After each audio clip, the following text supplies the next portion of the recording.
The church always, or rather the believers always believed that Mary was conceived without original sin. And then way back in 1854, Pope Pius IX declared that this is a dogma of our faith officially, that Mary conceived without original sin. And 4 years later, in 1854, Mary appeared at Lourdes to Bernadette, a simple village girl, and she herself presented herself as the immaculately conceived woman who was to deliver Jesus. That's about the solemnity that we celebrate today. But this solemnity and every occasion that we have when we celebrate the Blessed Virgin Mary, it is very important that we understand who are we celebrating. Let us recall the acclamation that we had proclaimed this evening. Hail Mary, full of grace, the Lord is with you. Blessed are you among women. And I'm so very sure that there is no other woman perhaps in the world, or any person for that matter, who is remembered in the course of the year time and again. Mary is exceptionally a woman who just cannot be forgotten.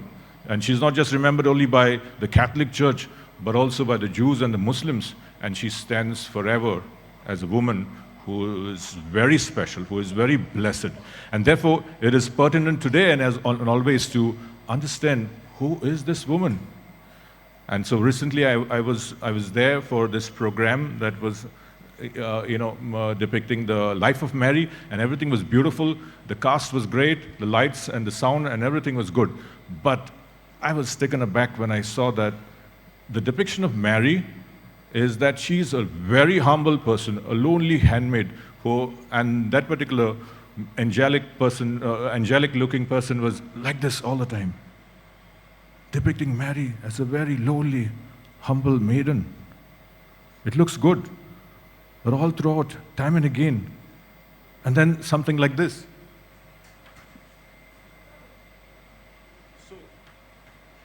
So it looks good. And it's, perhaps Mary did that. But much more than that, it would be wonderful to be convinced that this is one of the most courageous persons who ever lived in this world. And her courage is what ought to inspire us, and for sure inspired Francis Xavier. A woman who was so courageous. She was a young girl, and she had the courage to say yes to an angel, not knowing what the future would be, to say yes to Joseph, who certainly was more elder to her, to say yes to not having had a relationship and yet conceive a child.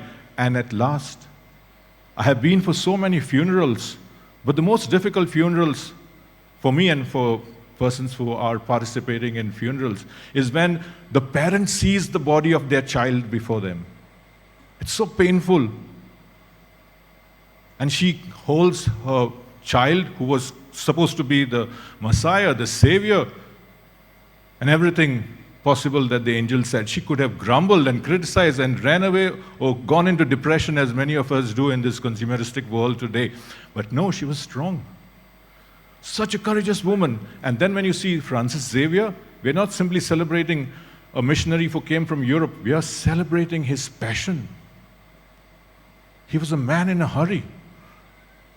And I feel ashamed. I belong to the Society of the Missionaries of St. Francis Xavier. I am supposed to be a missionary, but I wonder, what have I achieved when I see him before me? And he could do that. To come from Panjim to here, I struggled with my friend in the vehicle for the GPS. And I got confused. After many years, I'm traveling in Goa, so I'm wondering, where am I? And he's also not sure. But Francis Xavier went to countries and lands. I was just sharing that once upon a time, they asked me to play the role of Francis Xavier. They said, you've got a good voice and you've got a good height. And the next day they say, you can never be Francis Xavier. And I said, why? Why not?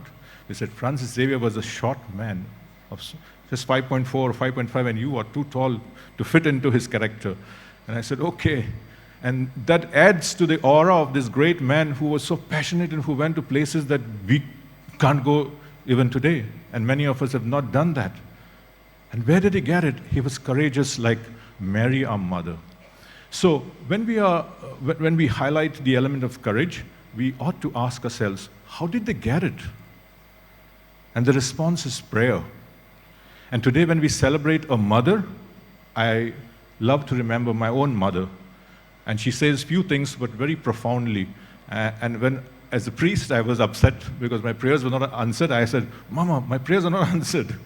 And she said, okay, my priest son. And she said, just one sentence, prayers are always answered. They will always be answered, but when God wants to answer them in His time. And she went away. And that's so very true. When I was in this parish, every Sunday, I loved carrying children. And the children perhaps loved coming up to me, as I said, because of my height or maybe because of the white color that we... And the parents were bringing them to me, asking me to bless them. But I observed that every Sunday, after taking my blessing, they went home. And I said, Padiga raha lagi. I said in my mother tongue, Konkani, Padiga raha lagi, tege besange. The parish priest is nearby, take his blessing. And then the mother said, Na father, tege besange, tejbashin motivi utoli. If we take his blessings, our children will remain small like them. Well, this is not a discourse about height, but I want to share that they had a wisdom perhaps in them that blessings will come in some form or the other. And so, and that falls in line with what my mother told me. God will answer our prayers someday or the other. And therefore, when we are reflecting on courage of Mother Mary, on the courage of St. Francis Xavier, it is prayer that will lead us forward. It is prayer that will lead us to persevere. And what does the first reading say? A choice that God makes in having Eve as the first woman. What does the second reading say? That God has chosen us in Christ. And what does the gospel say? The choice of Mary as a woman. Nothing great about it. Everybody makes a choice. There must be husband and wives here.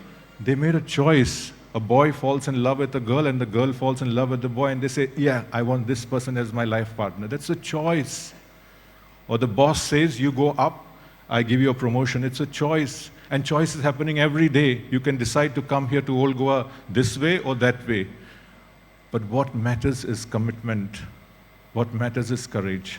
And that is what we celebrate today on the solemnity of the Immaculate Conception of Mother Mary. That she was chosen by God, okay, but that she persevered is what we celebrate today. That you have a family, that you have these blessings, okay, but how well you reciprocate to it is what really is to be celebrated today. So let us thank the Lord for the gift of Mary, our mother, and St. Francis Xavier, who not only were chosen, but persevered. And the fruit of this reflection and the fruit of this celebration is, let God make us persevering Christians, persevering persons like Mother Mary and St. Francis Xavier. That we may have this grace, let us ask for the same through the intercession of Mary, our Mother, and St. Francis Xavier. Amen.